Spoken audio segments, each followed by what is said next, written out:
Thank you for listening to Depictions Media Radio.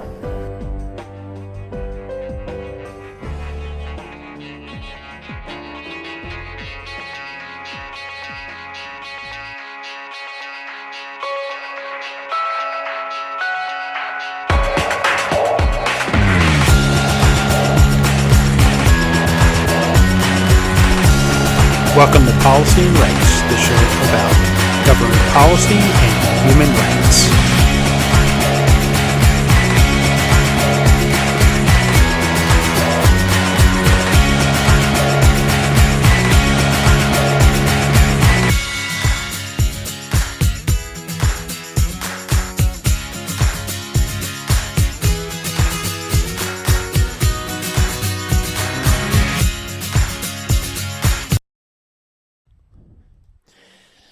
Okay, welcome back to Policy and Rights here on Depictions Media Radio. I'm your host, Michael Clogs. We're about to hear remarks from President Biden on, Asia, and how the United States is interacting with Asia. In a previous episode, we've heard how Canada plans on dealing with Asia, and of course Justin Trudeau and Melanie Joly were seen in Cambodia as they were at talks with Asian countries about how the Canada is proposing to deal with China and on the topics of Ukraine and other areas. In this particular case, Joe Biden is actually going to, not only is he talking about the missile strikes and the aggressive behavior from North Korea towards South Korea, and how, of course, the United States will defend its position and will defend its relationship with its allies. With Joe Biden does actually say that he doesn't think that there's going to be another Cold War between China and the United States, that he doesn't think that the relationship is going to go completely sour. So we have to see what actually happens between Western countries and Asian countries on the topic of relations, because it has an effect on our economy, it has an effect on our commerce, has an effect on how businesses can actually operate, because so many products that we have come from Asian countries. So much of our technology is maybe developed in the United States, Canada, but in the end, it winds up being manufactured elsewhere. So we need to watch this very closely, how U.S. and Canada actually decide to deal with things that are happening in Asia, and how relationships will develop. So, on the topic of the past elections, with the midterms happening, of course, in Congress and Senate, that how is it that Joe Biden made out? And he talked about this, saying that there was a lot of controversy, and a lot of people are trying to be unwilling to accept the results that were handed during the election, saying that things were rigged, and other statements that have been made. We've even heard how the Republicans supposedly are trying to get state laws enacted where they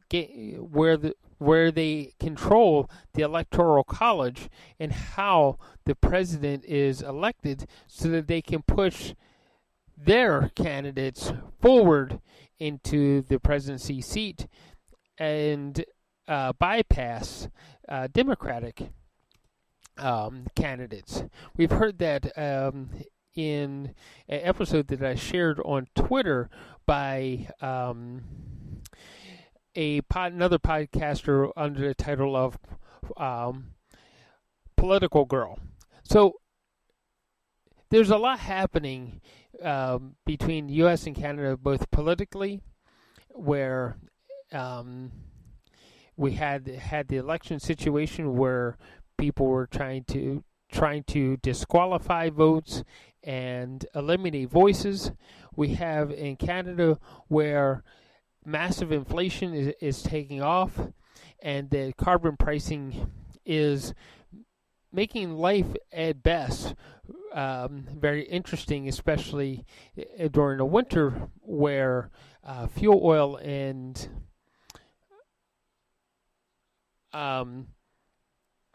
heat is actually needed for many homes. Most homes in Canada need these resources, and they need it to be accessible. Some things should be left as a human right, and the idea of food, water, heat in colder climates, possibly air conditioning in warmer climates, we'll leave it at that, and the right to vote and have your vote count towards all elected officials on an equal basis should be part of those rights. So let's listen to what Joe Biden had to say to the press in the White House press conference area.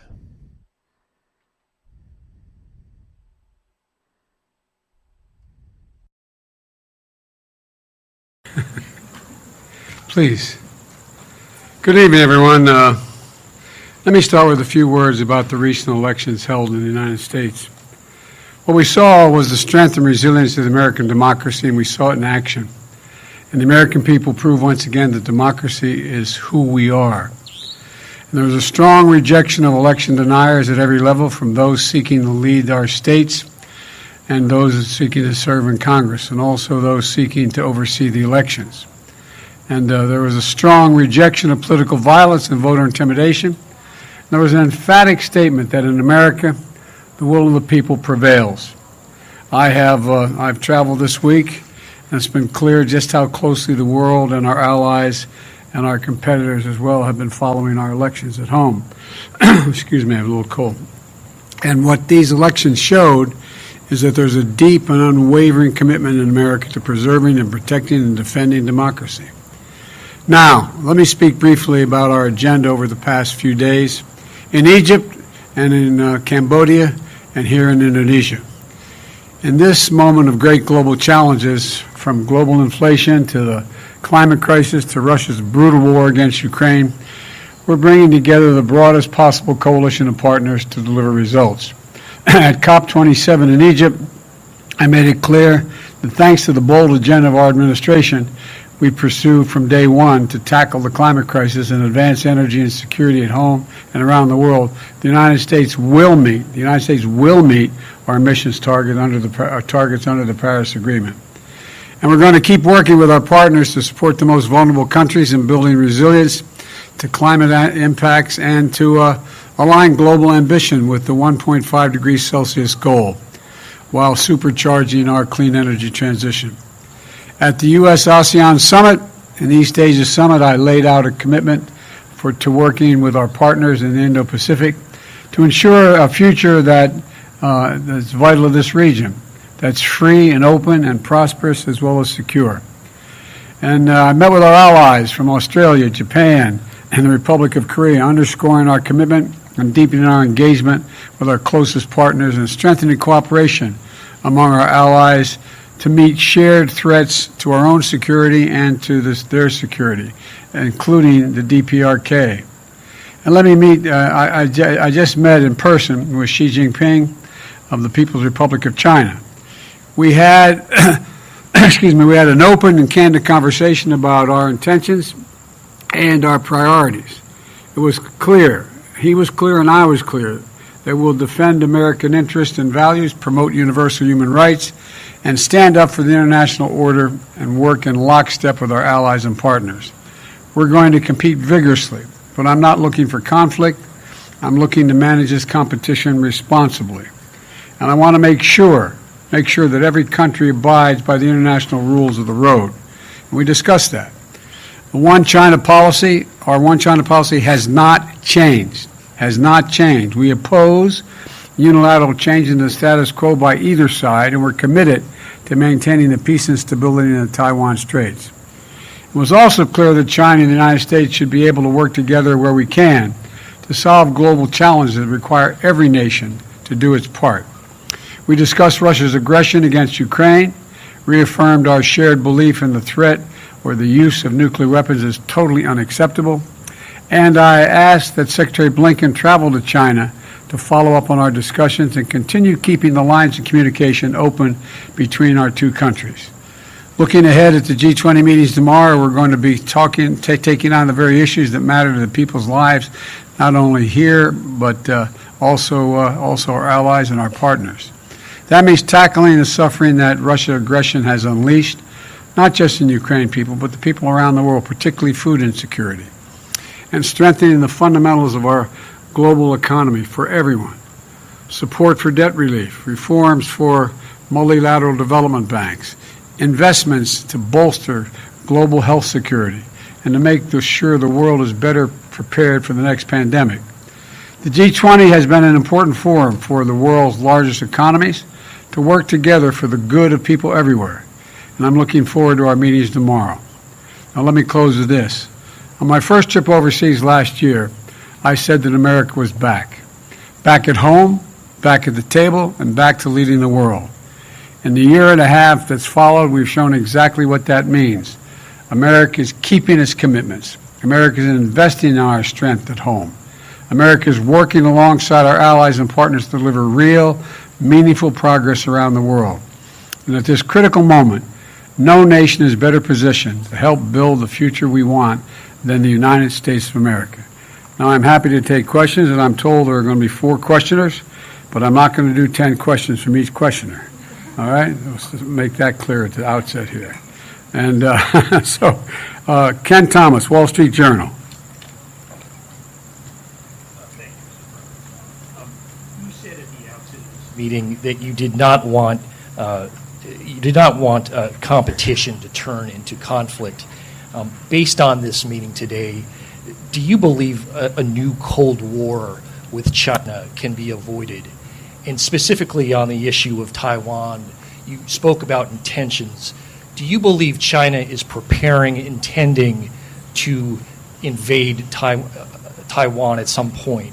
And what warnings did you issue to President Xi if he were to take such action? Well, to answer your first part of your question, I absolutely believe there need not be a new Cold War. I've met many times with Xi Jinping, and we were candid and clear with one another across the board. And I do not think there's any imminent attempt on the part of China to invade Taiwan. And I made it clear that our policy on Taiwan has not changed at all. It's the same exact position we've had. I made it clear that we want to see cross-strait issues peacefully resolved, and so it never has to come to that. And I'm convinced that he understood exactly what I was saying. I understood what he was saying. And look, I think the United States is better prepared than any country in the world, economically and politically, to deal with the changing circumstances around the world. And I think that Xi Jinping we agreed that we would set up a set of circumstances where on issues that we had to further resolve details, we agreed that we would have our chief of staff, the appropriate cabinet members and others sit and meet with one another to discuss the details of every issue that was raised, and we raised a lot of issues.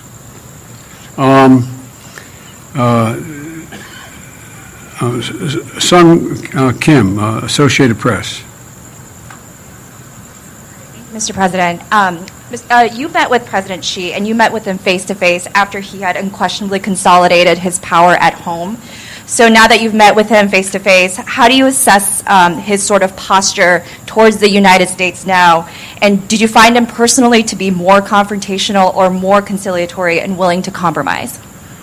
Neither and yes. Can you elaborate? Yes, I didn't find him more confrontational or more conciliatory. I found him the way he's always been, direct and straightforward. And do I think he's willing to compromise on various issues? Yes. I think he understands that, look, I think, how can I say this tactfully? I think the election held in the United States, which still leaves a little bit uncertain, has sent a very strong message around the world that the United States is ready to play. The United States is, the Republicans who survived, along with the Democrats, are of the view that we're going to stay fully engaged in the world and that we, in fact, know what we're about. And so I don't get any sense that there's more or less confrontation. We were very blunt with one another about places where we disagreed or where we were uncertain of each other's position, and we agreed we'd set up, and we did, mechanisms whereby we would meet in detail with the key people in each of our administrations to discuss how we could resolve them, or how, if they weren't resolved, on what basis were they not resolved. Sebastian Smith, the AFP. Thank you very much, Mr. President. It's extremely close. Excuse me, I don't usually talk that loudly. Does the retaking of Kherson in Ukraine signal a turning point in the war, in your opinion? That the Ukrainians could realistically pursue their ultimate goal of expelling the Russians completely, including retaking Crimea? If so, does the US intend to support and facilitate that goal, as you've been doing so far with their other goals? Or would you perhaps see Kherson as a different kind of inflection point, basically a good time to start negotiating now that they've got some more strength than they had a few weeks ago? First of all, it was a significant victory for Ukraine. Significant victory. And I can do nothing but applaud the courage, determination, and capacity of the Ukrainian people and the Ukrainian military. I mean, they have really been amazing. And I think it's hard to tell at this point exactly what it means in terms of, but I've been very clear that we're going to continue to provide the capability for the Ukrainian people to defend themselves, and we are not going to engage in any negotiation. There's nothing about Ukraine without Ukraine. It's a decision Ukraine has to make. I think you're going to see things slow down a bit because of the winter months and the inability to move as easily around the country. But I think it remains to be seen exactly what the outcome will be, except that I'm confident that Russia will not occupy or defend Ukraine as they intended from the beginning.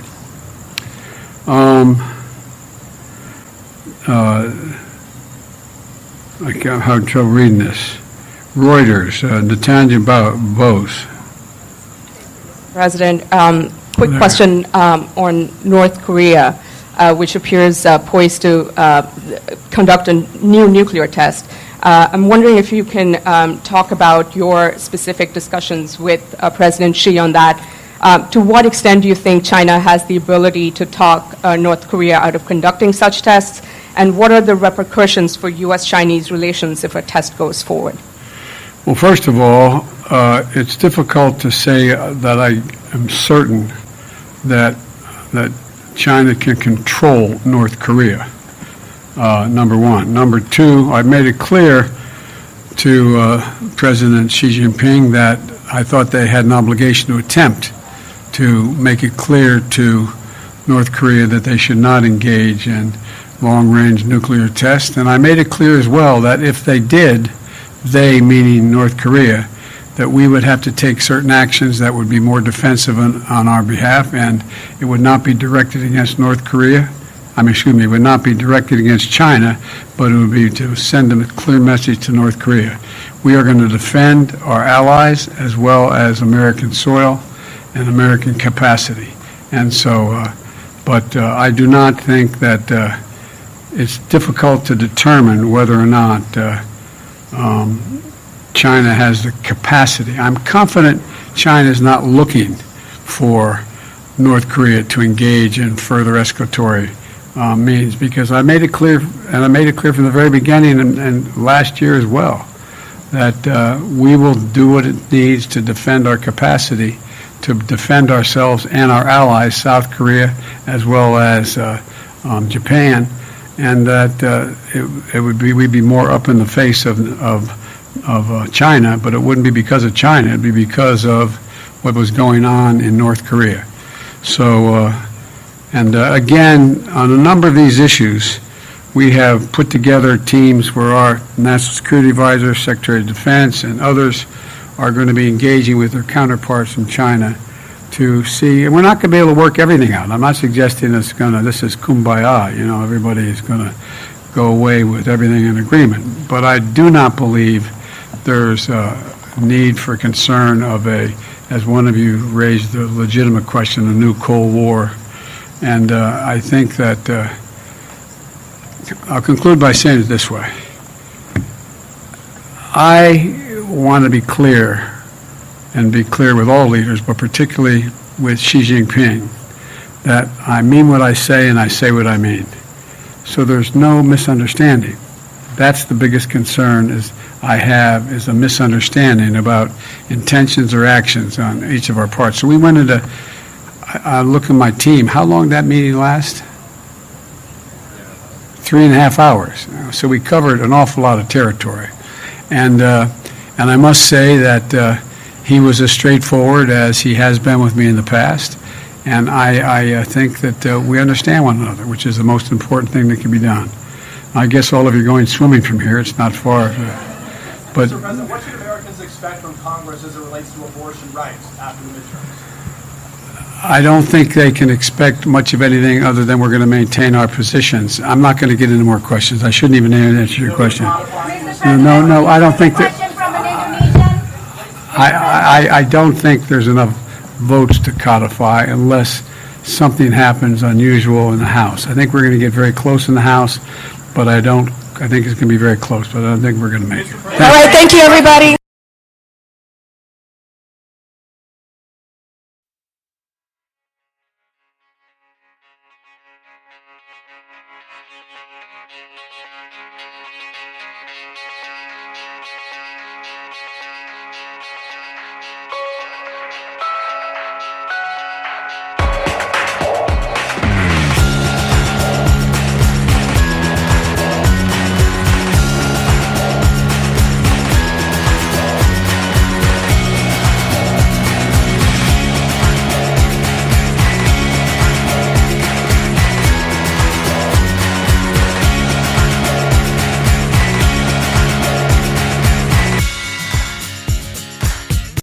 This show has been produced by Depictions Media.